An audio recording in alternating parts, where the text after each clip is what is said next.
Yo, what's good, people? It's your boy, the Kryptonian Saiyan, bringing you a review for One Piece chapter 139, Chopper. I like him, man. The little reindeer, and I love like the interaction with Luffy and Chopper. I thought that was pretty cool.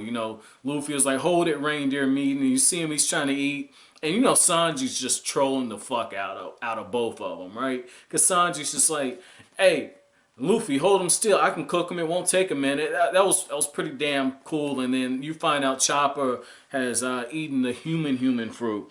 And look at this, man. He goes from super small, like Nami says, he's just so cute, to holy shit, this dude looks like Debo from Friday, man. Like, this is fucking crazy. And he's packing some power because he knocks out Sanji and Luffy, and neither one of those dudes are pushovers. This was a very entertaining chapter. This was very well needed. Very well needed. I really enjoyed this. But the other thing is Luffy continues to surprise me, man. Like just the character growth. This was really nice.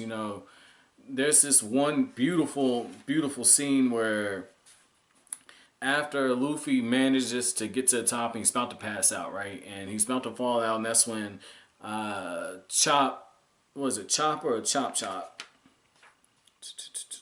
Shit, I can't find it right now. I think it's Chopper. But basically, Chopper, he grabs him. And that's when, the witch doctor's standing there and she's like, "Look, throw this one in some water." I don't know why he's dressed like that. She's talking about Luffy, right? And that's when Chop's looking at Sanji. He's like, he's got 6 broken ribs and a fucking cracked spine. And they're thinking they need to operate on him. But Sanji's already up and moving around. This is fucking crazy. Sanji is a tough ass bastard. Like, him and Zoro, they gotta be going neck and neck for, being the most durable outside of Luffy. This is pretty damn interesting. He had a cracked spine. Like, I had a broken leg and I had cracked bones in my head before. Like, it took me a long time just to get right. Like, holy shit, you don't play with the spine, man. And Sanji's up moving around, fucking trolling. This is crazy, but this is probably my favorite panel after, Luffy punches Arlong, where you see right here, Luffy reaches out and he grabs the witch doctor's hand. And it's this one right here. This is the one that got me. You see the blood dripping off. And this is after, she's cradling Nami because she says that Nami's almost dead. And we find out that it's because she's got that 5-day sickness. But this is crazy. Like, this was the dedication. And you see on the next page over, Luffy, he's saying, "My friends, they're my friends." But he's so cold and in so much pain, he can't even speak properly. And right after she says, like, "Well, I'll take good care of them," that's when Luffy lets go. This was, oh man, this was very beautiful. I love this. Like, it wouldn't seem like much. It's definitely nowhere near as epic as, Luffy handing that hat to Nami and then walking up to Arlong and just knocking the fuck out. It's nowhere near as epic, but it's right up there with me because just the amount of emotion I felt when I read this. This was, oh shit. I remember when I read that and Luffy reached up and grabbed the hand and the blood was dripping. I said, "Oh shit, Oda. Oh my god, this is beautiful. This is beautiful." And it's even more so because of the way this chapter is structured, And what I'm referring to is the fact that Nami, her fever's come down from 104, it's down to 100, right? And the thing is what we see is Nami's recovering and she's, explaining, well, you got bit by this tick, so it's a tick fever. And it was a prehistoric tick, and I just happened to plot fucking convenient. I'm gonna call bullshit on that. Plot fucking convenient. You mean you kept an antidote for some shit that's supposed to be extinct for over 100 years? Fuck out of here, Oda. Like, I'm gonna call bullshit on that one. That's bullshit. That's bullshit. If she could have, said this is similar to whatever, I would have bought that. You happen to keep some extra vials of antidote. Fuck you, Oda. That's bullshit. That's some Kishino. That's some Taite Kubo level bullshit. Like that's right up there. Like that's Tite Kubo level bullshit. I don't believe that. I don't believe that 1 second at all. I think you said, "Oh shit, I need something serious to get the fuck out of here with that shit." But the thing is getting back to this. I like the structure because Oda could just as easily picked up where the last one left off, right? And instead, he took the approach that Deadpool did. And what I'm referring to is in the Deadpool movie, the way that it starts in a non-linear fashion. You know, instead of showing us the events as they take place, it's jumping in and out. And that's kind of how this chapter was. You know, it starts from after the fact and it works its way back. And I really like that. I like that. And then it takes us right back to the present. So it's what happened in the future, what happened in the past, and then right there in the present. And it's not really the future, it's still the present, but in terms of storytelling, that counts as the future because it jumps ahead, then it works its way back. So this was really good. And that's what I mean, like, if you're not paying attention to it from a craft perspective, it's not really going to resonate to you. And that's what I mean. Oda's doing shit that you would do if you're writing a novel, and he's doing it in a manga type setting, which is really good. I mean, don't get me wrong, this has happened in comic books before. Shit, I don't have my Death of the Family. I think that's actually on my bed because I'm working on a video for that. But that's a Batman comic book, okay, one of the most iconic ever, and it takes that approach at different things too, depending on which part you're in. But that's what I'm saying. Like, this is good. Oda's setting himself apart. Like, this was really, really good. Now, the other thing, there's two other things I want to get on, and I'm just gonna approach them exactly as they happen in terms of order. The first one, Vivi, girl, you've graduated from the Usopp School of Lying. And it really trips me out because this dude Usopp is so delusional, right? That Usopp is still coming up with lies while he's asleep. You know damn well he was not dreaming. I don't know, he's pretty fucking delusional. He might have been dreaming this shit, but he was dreaming that, here it is. I was in a garden filled with beautiful flowers, little streams. It was almost out of this world. Like, get the fuck out of here, man. I don't believe this. And you see how he wakes up when Vivi's just like, Usopp, you're almost out of the world. Wake up. Don't fall back asleep. Wake up.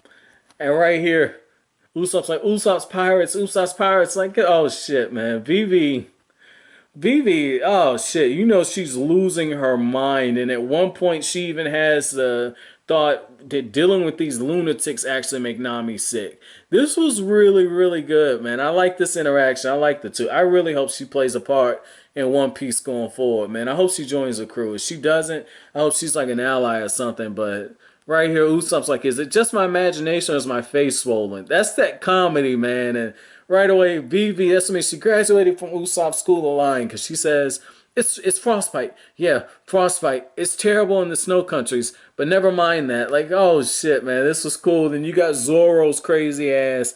He breaks out through the snow, and he found a fish, and he was like, I didn't know fish could be in water this cold, so I chased after it. And he's fucking shaking, and he asks Usopp to give him his jacket. And he says, well, just give me a shoe then.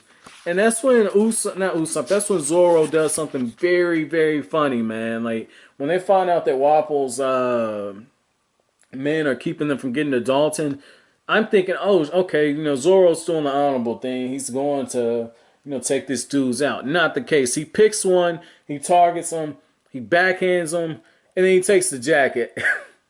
Oh, shit, man. Yo, this was good, man. This was like everyone in the crew is trolling except for Luffy. And you would think Luffy would be the one trolling, like, at least accidentally, Not the case. Everyone is, so I guess you can throw Nami, and Nami's sick. But even then, like, Nami was, her resolve is crazy because even Nami was trying to, get up and move around. And the thing is, that witch doctor really reminds me of one of my ex-girlfriends in high school, right? Her mother. And what I'm referring to is, I remember I gotten a really, really bad, really bad cut, right? and it's not anywhere near as serious. I started not to even tell this story, but it's not anywhere near as serious as Nami's fever. But sliced up pretty fucking bad. I got into a fight, and I still got the scar on my shoulder blade, but I got sliced up pretty bad, and I got cut all the way down to the white meat, all the way down to the white meat. And so I was, oh fuck it, I just throw on my shirt and I'm gonna go home and sleep it off. She was like, no, I need to treat this, I need to treat this.